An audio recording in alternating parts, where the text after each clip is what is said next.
بسم اللہ الرحمن الرحیم نحمدہ علی رسولہ الکریم اما بعد۔ میں دوستو پارہ نمبر 9 کے رکوع نمبر ہے 6 اور اس کی آیت نمبر ہے 136۔ پارہ نمبر 9 رکوع نمبر 6 اور آیت نمبر ہے 136۔ فانتقمنا منہم فاغرقناہم فی الیم بانہم کذبوا بآیاتنا وکانوا عنہا غافلین۔ اللہ فرماتے ہیں سو انتقام لیا ہم نے ان سے، پھر ہم نے غرق کر دیا ان کو فی الیم دریا میں، بانہم اس وجہ سے کہ جھٹلایا انہوں نے ہماری نشانیوں کو، وکانوا عنہا غافلین اور وہ تھے ان نشانیوں سے غافل۔ میں دوستو کل میں نے جیسا کہ درس کے آخر پہ آپ کو بتایا تھا کہ جب ساری نشانیاں پوری ہو گئی، فرعون اور اس کی قوم نے ماننے سے انکار کر دیا۔ مزے کی بات یہ ہے کہ یہ واحد قوم ہے، جیسا کہ میں نے آپ کو بتایا تھا کہ اللہ تبارک و تعالیٰ نے ان کو طرح طرح کے عذابوں میں مبتلا کیا، وقتاً فوقتاً اللہ ان کو ڈراتے رہے، یہ ڈرتے رہے، توبہ نہیں کی، اللہ کی طرف متوجہ ہوتے تھے، جب عذاب ہٹ جاتا تھا پھر یہ اسی روٹ پہ چل پڑتے تھے، اسی راستے پہ چل پڑتے تھے۔ پہلی قوموں کے ساتھ معاملہ ایسا ہوا کہ انہوں نے اپنے وقت کے نبی سے ڈیمانڈ کی، مطالبہ کیا، انہوں نے اپنا معجزہ ظاہر کیا، نشانی دکھلائی، نہیں مانا، اللہ نے عذاب کے اندر مبتلا کر دیا، ختم۔ اس قوم کے ساتھ ایسا کیا۔ پھر حضرت عیسیٰ علیہ السلام کی قوم کو عذاب میں مبتلا کیا ہی نہیں ہے۔ اس کے بعد پھر نبی محترم صلی اللہ علیہ وسلم کی امت جو آ گئی، اس کے ساتھ بھی ایسا ہی برتاؤ ہے کہ اس کو بھی عذاب کے اندر مبتلا نہیں کیا جاتا، بلکہ اللہ رب العزت نے وعدہ لیا کہ تیری قوم کو میں عمومی طور پہ عذاب میں مبتلا نہیں کروں گا۔ یہ اللہ رب العزت بیس بنا رہے تھے، کیونکہ اگر ایک دم امت محمدیہ کا خاصہ رکھ دیا جاتا کہ ان کو عذاب ہونا ہی نہیں، تو پہلی امت کو لوگ اعتراض کر سکتے تھے کہ جی پھر کیا کہتے ہیں اس کو، پہلی امتوں کا کیا قصور ہے، ان کو اللہ نے عذاب کے اندر مبتلا کر دیا، اور اس امت کی کیا خصوصیت ہے کہ اس کو عذاب کے اندر مبتلا نہیں کیا۔ اللہ رب العزت نے ایک ترتیب کے ساتھ آہستہ آہستہ، کیونکہ یہ موسیٰ علیہ السلام اور فرعون کی جو قوم ہے باوجود نافرمانی کے 400 سال تک زندہ رہے، عذاب نہیں آیا۔ 400 سال تک یہ چبلے مارتے رہے، کبھی ادھر کبھی ادھر کبھی ادھر کبھی ادھر۔ 400 سال کے بعد جب ان کی یہ کیفیت حد سے زیادہ گزر گئی، حد سے بڑھ گئی، پھر اللہ نے ان کو عذاب کے اندر مبتلا کیا۔ اللہ فرماتے ہیں فانتقمنا، پھر ہم نے ان سے انتقام لیا۔ اب انتقام کیسے لیا؟ حضرت موسیٰ علیہ السلام کو حکم ہوا کہ آپ بنی اسرائیل کو یہاں سے لے کر نکل جاؤ۔ بنی اسرائیل جو تھے وہ ان کے غلام بھی نہیں تھے، بلکہ ان کے لیے وہ جانوروں کی مانند تھے۔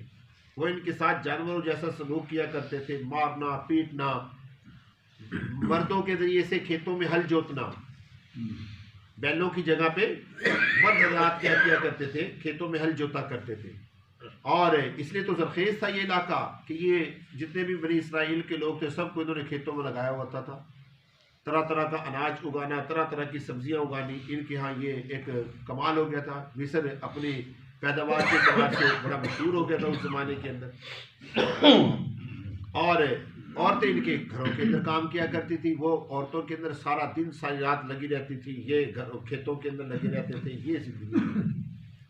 سالوں میں کبھی کسی کا اپنی بیوی کے ساتھ ملنا ملانا ہوتا، گھر والوں کے ساتھ ملنا ملانا ہوتا، ورنہ ذلیل ہو رہے تھے۔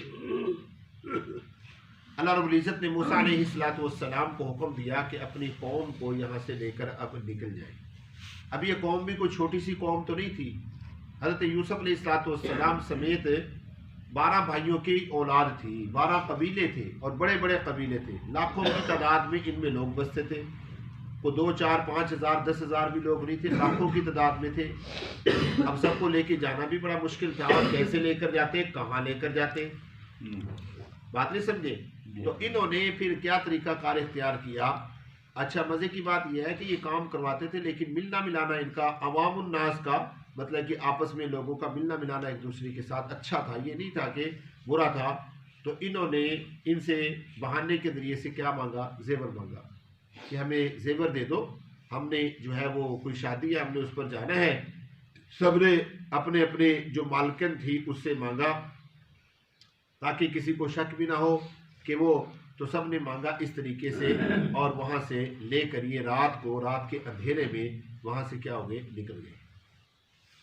جب یہ رات کے اندھیرے میں نکلے، ساری رات چلتے رہے، دریا وہاں سے کافی دور تھا، قریب نہیں تھا، کئی میل کا فاصلہ تھا، اور اس زمانے کے اندر دریا، ہمارے یہاں تو اب دریاؤں کا پتہ ہی نہیں ہے کہ دریا ہے بھی نہیں کہ نہیں، البتہ اگر دریا دیکھنا ہے تو دریا ستلج جو اس وقت بھی آب و تاب کے ساتھ چلتا ہے، یا دریا سندھ، پھر پتہ چلتا ہے بندے کو کہ دریا بھی کتنا خطرناک ہوتا ہے۔ باقی ہمارے یہاں یہ چناب، راوی، جہلم یہ تو ختم ہو چکے ہیں، خشک ہو چکے ہیں، کچھ پانی ہوتا ہے، کبھی آ گیا کبھی نہ آیا۔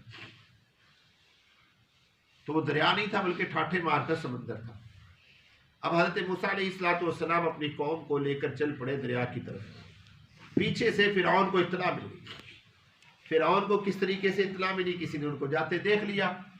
جب فرعون کو اطلاع ملی کہ وہ بنی اسرائیل تو نکل گئے راتوں رات، تو فرعون نے بھی اعلان کر دیا کہ جتنے بھی قبطی ہیں سب نکلیں گے۔ قبطی یہ فرعون کی ٹولی تھی، فرعون کی قوم تھی، فرعون کے سارے مصر کے رہنے والے تھے، یعنی اصل مصر کے رہنے والے تھے۔ انہوں نے کہا کوئی بچہ پیچھے نہ رہے، کوئی عورت پیچھے نہ رہے، کوئی بوڑھا پیچھے نہ رہے، سب نکلیں گے۔ پورا شہر خالی ہو گیا، سب کے سب نکل پڑے حضرت موسیٰ علیہ السلام کی قوم کے پیچھے۔ اب آگے موسیٰ علیہ السلام کی قوم ہے، پیچھے فرعون ہے، اور اس سے آگے کیا ہے؟ دریا ہے۔ جب یہ دریا کے کنارے پر پہنچتے ہیں تو پیچھے سے پتہ چل گیا، صبح کی پو پھوٹ رہی تھی، صبح کا وقت تھا، صبح کی پو پھوٹ رہی تھی، یہی وقت تھا۔ دیکھا پیچھے سے تو لشکر آن پہنچا، وہ تو گھوڑوں کے اوپر سوار تھے، اپنی سواریوں کے اوپر، اور پھر اسلحہ سمیت پہنچ گیا۔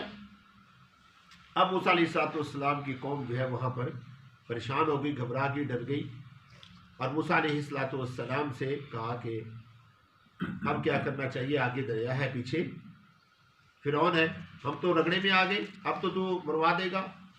اچھا مزے کی بات یہ ہے کہ یہ ایک لفظ بولنے لگا ہوں کہ موسیٰ علیہ السلام کی قوم بھی وہ بد اعتمادی والی قوم تھی، یقین والی قوم نہیں تھی، کیونکہ ایمان تو تھا ہی نہیں نا، کلمہ تو پڑا ہی نہیں تھا۔ ابھی تو جنگ ہو رہی تھی صرف کس کی؟ عصبیت کی جنگ۔ عصبیت کی جنگ سمجھتے ہیں؟ قبیلے کی جنگ۔ عصبیت کہتے ہیں خاندان کو، عصبہ خاندان کو کہتے ہیں۔ ابھی تو خاندان کی جنگ ہو رہی تھی کہ فرعون جو ہے وہ موسیٰ علیہ السلام کی قوم پر ظلم کر رہا تھا، بس ابھی تو صرف یہ جنگ تھی۔ کلمے کے معاملات، ایمان کے معاملات وہ تو سمندر دریا کراس کرنے کی بات کے معاملات ہیں۔ تو موسیٰ علیہ السلام کی قوم نے جب دیکھا کہ آگے دریا ہے اور پیچھے کون ہے؟ فرعون اور اس کا لشکر ہے، تو انہوں نے کہا موسیٰ تو نے تو مروا دیا، نہ آگے جا سکتے ہیں نہ پیچھے، آگے جائیں تو بھی موت ہے، پیچھے جائیں تو بھی موت ہے۔ تو حضرت موسیٰ علیہ السلام کا وہ جو عصا تھا وہ پھر کام آیا۔ حضرت موسیٰ علیہ السلام نے اللہ تبارک و تعالیٰ سے دعا کی، بلکہ پہلے اپنی قوم کو سمجھایا کہ گھبرانے اور پریشان ہونے کی ضرورت نہیں ہے، اللہ تبارک و تعالیٰ ہمارے ساتھ ہیں، اور وہ اللہ کوئی نہ کوئی راستہ کیا کریں گے؟ نکالیں گے۔ اس میں پریشان ہونے کی ضرورت نہیں ہے، کیونکہ جب ہم اللہ کے حکم سے چلے ہیں، اللہ نے ہمیں حکم دیا ہے تو ہم وہاں سے نکلے ہیں، تو اس لیے پریشان ہونے کی اور گھبرانے کی ضرورت نہیں ہے۔ لیکن قوم تو چونکہ قوم تھی نا، وہ سمجھنے والی تو نہیں تھی، تو انہوں نے کہا نہیں بھائی ہم تو نہیں اس بات کو مانتے۔ حضرت موسیٰ علیہ السلام نے پھر وہی اپنا عصا جو تھا وہ دریا کے کنارے کے اوپر مارا۔ جب دریا کے کنارے کے اوپر مارا تو اللہ تبارک و تعالیٰ نے اس دریا میں 12 راستے بنا دیے۔ کتنے راستے بنا دیے؟ 12۔ پانی وہیں پر رک گیا۔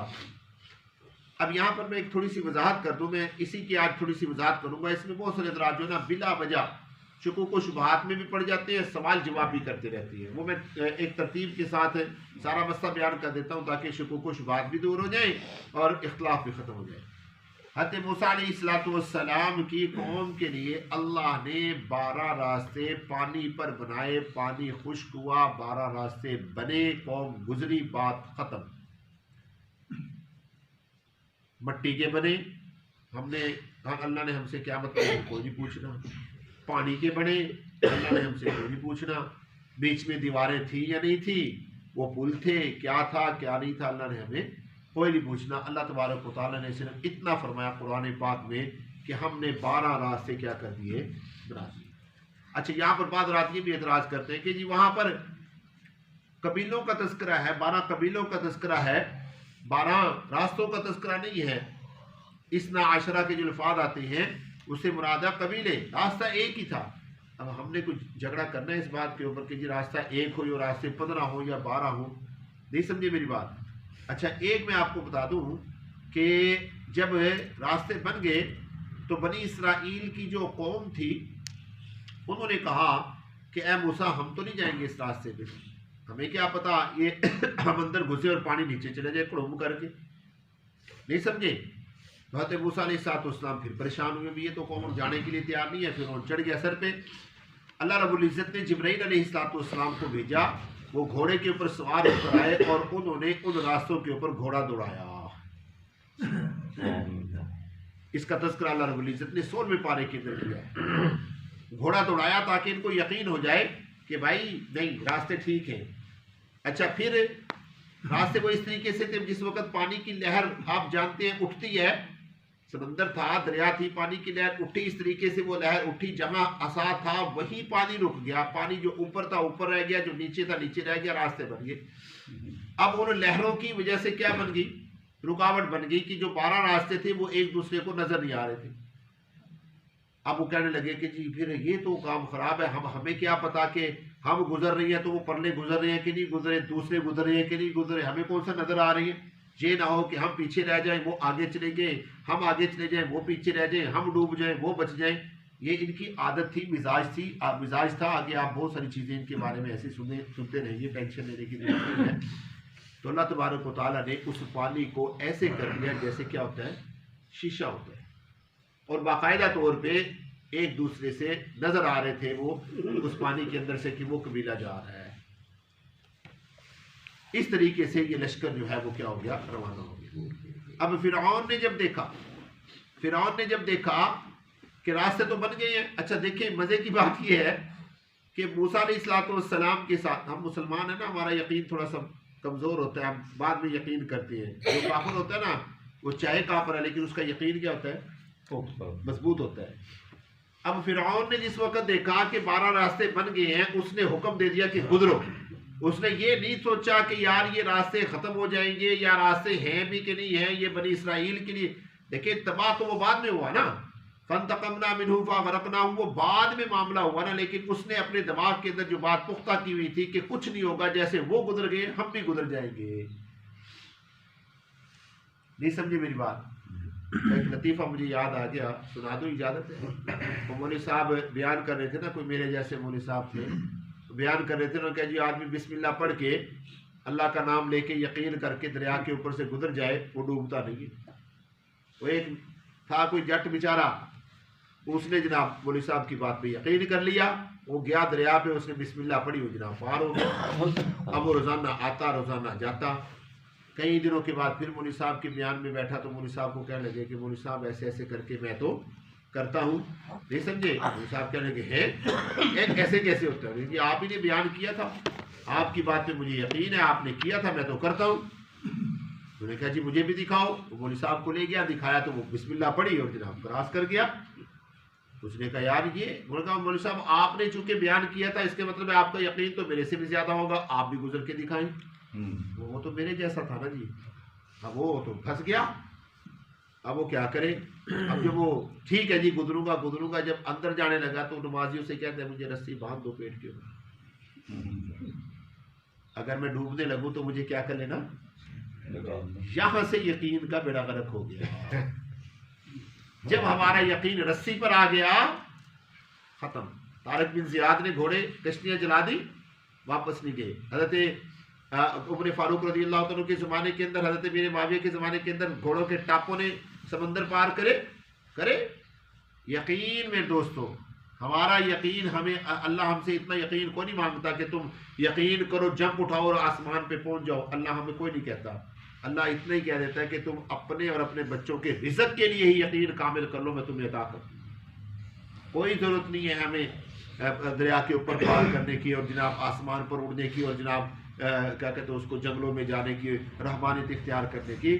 کئی ساتھی اعتراض کرتے ہیں نا جی فلاں یہ اور میں کہ جو کر رہی ہے نا ان کو اتنا ہی کر لینے دو یار، پتہ نہیں اللہ کے یہاں اس کی کتنی عظمت اور عزت ہوگی. یہ گیا گزرا دور ہے، اس میں اتنا ہی کافی ہے کہ لوگ نماز پڑھنے کے لیے اللہ کرنے کے لیے کیا آ جائیں، اللہ کے گھر میں آ جائے. تو فرعون کا یقین جو تھا وہ کامل تھا بنی اسرائیل سے، اور اس کو پتا تھا کہ یہ ہم گزر جائیں گے، اس لیے اس نے حکم دے دیا. اچھا، یقین کا اظہار کیسے ہوا یہ بھی ذرا غور کیجیے گا، میں آپ کو سمجھاتا ہوں. یقین کا اظہار کیسے ہوا کہ جب وہ سمندر کے اندر سے گزرے، اللہ رب العزت نے حکم دیا، پانی مل گیا. فرعون جو ہے جب غرق ہونے لگا تو اس نے کہا یا اللہ سونے میں ایمان لاتا ہوں. اظہار ہو گیا یقین کا. اس کا مطلب یہ ہے کہ اس کے دل میں بات تھی کہ اللہ کی ذات ہے.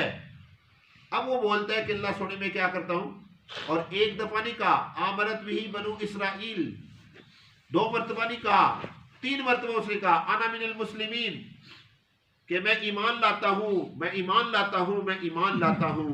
لیکن اس وقت اللہ نے کیا فرمایا، الآن وقد عصیت قبل وکنت من المفسدین. اب ختم ہو گیا.